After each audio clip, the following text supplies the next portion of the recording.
Hello friends, welcome to my channel. This video is about many-to-many annotation, and in this video first we are going to see that what are the differences between one-to-many and many-to-many annotation. Then we will see the use cases of these annotations. Then we will implement the many-to-many annotation, and finally we will insert some record using REST API client.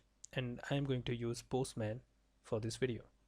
In our previous video, we have seen these one-to-many and many-to-one annotations and have seen that how we can implement this father and child relationship where a father can have multiple childs or multiple childs can have a father, but a child cannot have multiple fathers, or you can say multiple fathers cannot have the same child.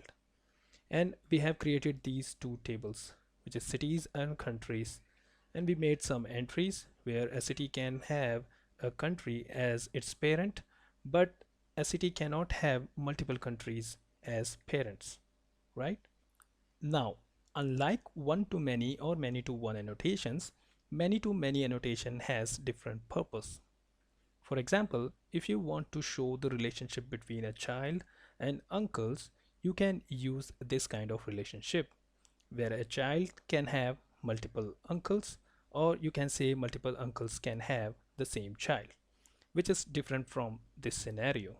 Okay, here a child cannot have multiple fathers, but in many-to-many relationship, for example, child 2 can have multiple uncles, or multiple child like child 2 and 3 can have same uncles, right? Similarly, you can see the same thing with child 6 and 7. They have uncle 1 and 2 in common. And if you have noticed that child 6, 7, 8, 1, 2 and 3 can have uncle 2 in common. Same thing you can see here also. Child 4, 5, 6, 7, 8 has uncle 1 in common. So this is what we call many-to-many relationship. And now to implement this kind of relationship, we are going to create these three tables in our database: courses, course contents, course contents mapping, where courses and course contents, these are individual table, and we are going to define mapping between them using this third table. Okay, so let's do that.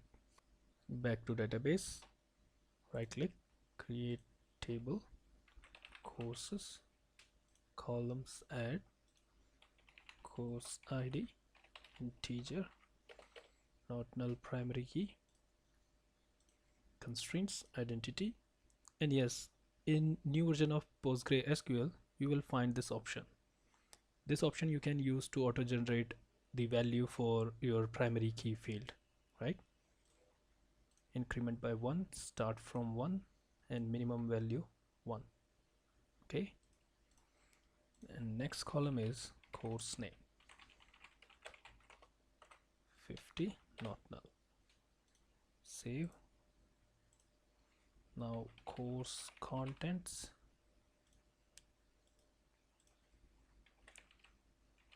content id, integer, 111. Next field is content.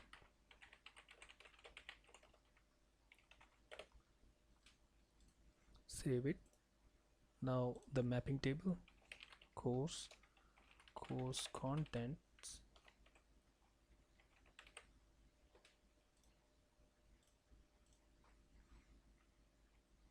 course id, integer,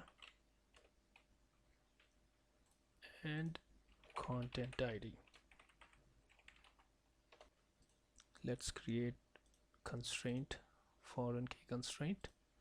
First for course id of courses, columns, course id, courses, course id. Add. Now second one, content id of course contents, content id, course contents, content id. Add. see. Okay, now let's create entity for these two tables only, courses and course contents. Back to Visual Studio Code, entities, right click, new file, course.java, and here annotate it with entity at table name equal to courses, id column, private int id, column name equal to course id, and generated value strategy generation type identity. Okay, now the second parameter, which is second property, which is private string course name, generate getters and setters. Right, now let's create entity for course contents.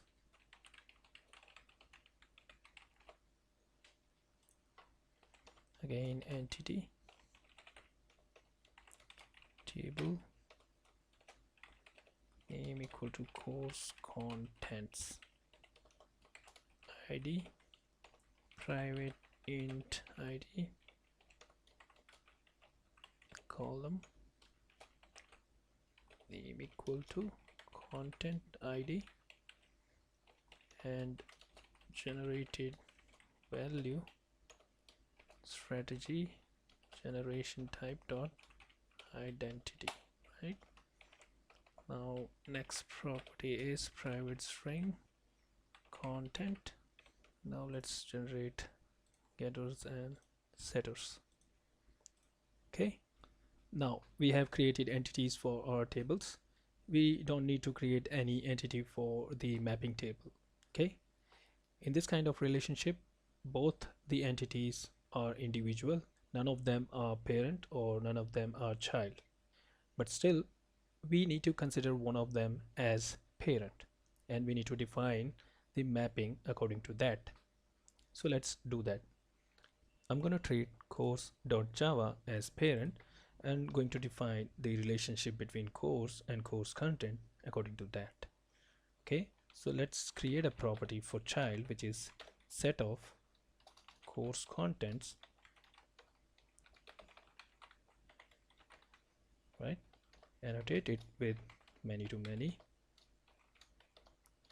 Now we need to specify the table that we are going to use for mapping. Okay, we have already created one, which is course contents underscore mapping. Right, now we need to pass two more parameters. First one is join columns. Here basically we need to tell Spring that which column we are using as a foreign key in the mapping table for the parent. So in our case the parent is course.java, so the join column would be name course id. Right, similarly we need to tell the foreign key column name of course content, inverse join column name equal to content id. Right, now let's define the cascading rule. Now here you need to remember that in case of many to many, we should not use cascade type all, because cascade type all contains cascade type remove as well. Okay, and in case of many to many, we should not use cascade type remove. I will cover these all cascade type in my future video, but for now just need to remember this. Okay, so let's use rest of them. First one is detach, then cascade type dot merge, cascade type dot persist, and cascade type dot refresh. Okay, now let's move to course content.java, create a property for courses, which is set of courses. Annotate it with many to many. Need to set one property here, which is map by. Here basically we need to provide the name of this set of course contents. Okay, in courses.java, copy it and paste it here. Okay, now let's create getter setter for this property, and same we need to do here in course.java. Right, now let's create repository for these entities. New file, course repository.java, add repository. Okay, this is interface, extends JPA repository, course, and ID of integer. Right, let's define one property here, public course find by ID. Okay, int ID. Now do the same thing for course content, course content repository.java, interface, extends JPA repository, type of course content, and ID of integer. Right, now let's public course content find by ID. Okay, now let's create service, and I'm going to create one service, and we will use the same service to update both entities. Right, now annotate it with add service. We need to annotate this one with repository. Okay, now auto wide, course repository. Okay, define a constructor, course service. Now let's create one property here, one function that we are going to use, add course. Okay, and after successful addition we will return the object of course, add course with contents. Okay, and here inside this function we will pass some data that we can use to create our course object. Okay, and most probably in the form of a Pojo class, and then we will finally return what is returned by course repository.save. Okay, we need to write our logic here, that we will do later. Okay, let's create an endpoint to accept the request, and before that let's create a Pojo class. Let's say course request.java, and we want the user to pass at least these parameters, private int ID. Let's make it public int ID, public string course name, and public set of course contents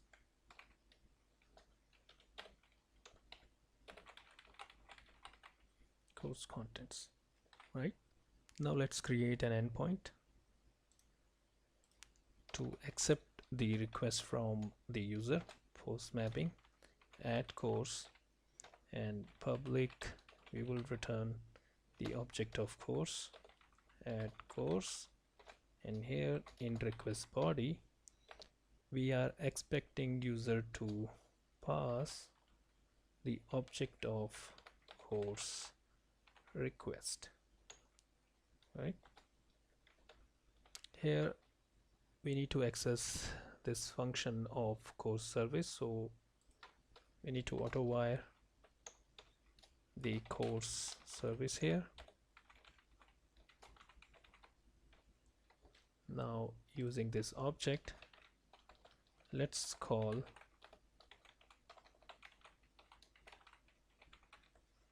add course with contents, and let's pass this one and do the same thing in this service. Let's add this parameter here.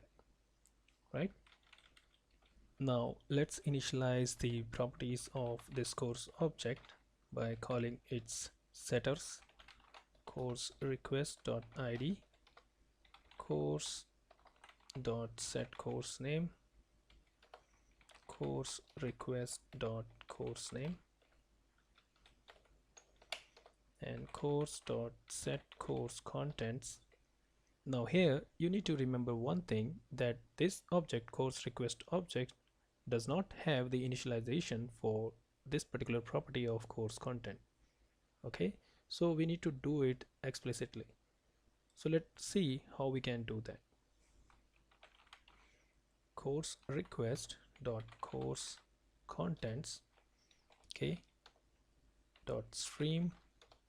We need to stream through all the contents, and here we will get the course content, and let's pass it to the function, and here create an object of course contents, let's say C contents, and initialize this with this course content. Okay, now the next thing we need to do is we need to check whether this course content, this particular object, is already in database or it is a new content. Okay, so .id is greater than 0. If it is greater than 0, then we need to pull all the courses which has been mapped with this content from the database. Okay, let's auto wire the course content repository as well. Course content repository,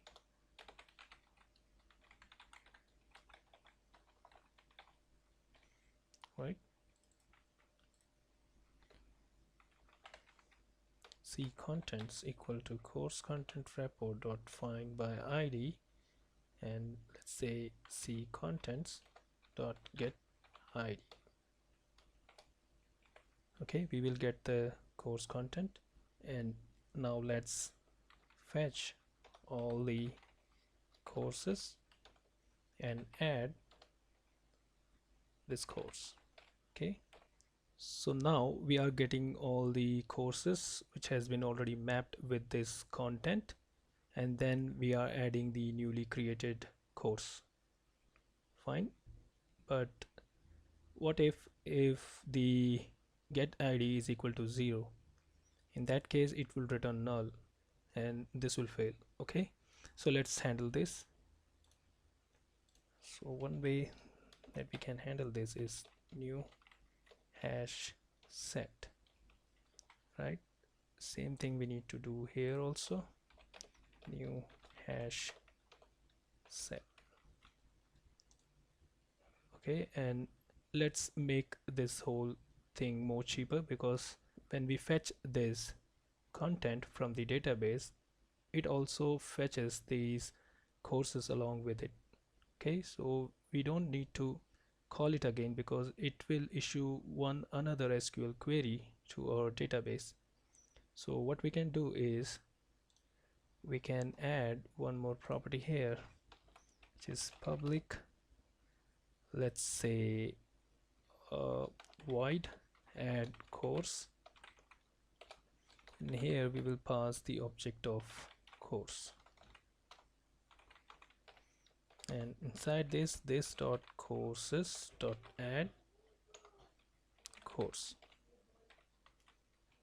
Okay, so now here we need to call just add course. Now return C contents, and then dot collect collectors dot to set. Okay, now let's pass the value to this endpoint and let's see what happens. So let's run this application. Oh, there is an error in this class. Okay, fine. Now run. Let's open the Postman, create a new post request to localhost 8080 slash add course, and we need to pass a raw JSON format, and we need to pass the object of this course request ID, course name, and course contents. So first parameter is ID. We are adding new, so we need to pass 0. Course name, say Java Basic, and then course contents, array of course contents, array of this one, ID and content. ID again 0 because we are going to create a new one. Content, and here let's say Java core. Copy this, paste one more, let's say swing. Okay, now let's click on the send button. Okay, we are getting status 200, so we can cross check it here in our database. Let's check the course content first. Core and swing, courses, Java Basic, and let's check the mapping. Okay, all fine here, but the output is messy. Okay, so let's fix this. As we have seen in our previous video, that we can fix this by using this annotation, JSON ignore. Okay, let's use the same thing here, JSON ignore. Right, now let's add one more course here. Let's say Java Web Technologies, but this time we are going to pass these two along with a new content. Okay, so these two are already here in our database, so let's get their ID from here. 1 and 2, Java core is 1 and swing is 2, and now let's add the new one, which is, let's say, spring. Okay, it is 0 because this is new one, and let's say one more, hibernate. Okay, now hit send, and now you can see status 200. Okay, the output is still the same because we haven't restarted our server. Okay, so let's check the input. Here we can see that spring and hibernate is here, and let's check the mapping as well, and we have these mapping for this one. These are old one and these two are new one. Okay, and in courses we can see that we have this Java Web Technologies. Right, now let's do one more thing, but this time we want to update our existing course with one extra content. Let's say this time I want to add one more content to Java Web Technologies. So to do that, here in Postman we need to provide the ID of Java Web Technologies, and then along with these let's add one more, which is, say, Java Servlets. Okay, we need to pass the ID of spring and hibernate as well. Spring is 3 and hibernate is 4. Okay, let's kill the terminal and run the application again so that we can get the clean output here. Okay, click on send. Here status 200. Okay, so let's check this. 5 is Java servlet, and in course mapping we can see that now we have 5 mapped with 2, which is of course the Java Web Technologies. So this is how we insert records in tables using Hibernate when we have this many-to-many relationship between entities. So this is it for this video, and I hope you like this video. If you do, then please hit that like button and subscribe to my channel so that you will never miss any notification. Thanks for watching. Bye bye. Take care.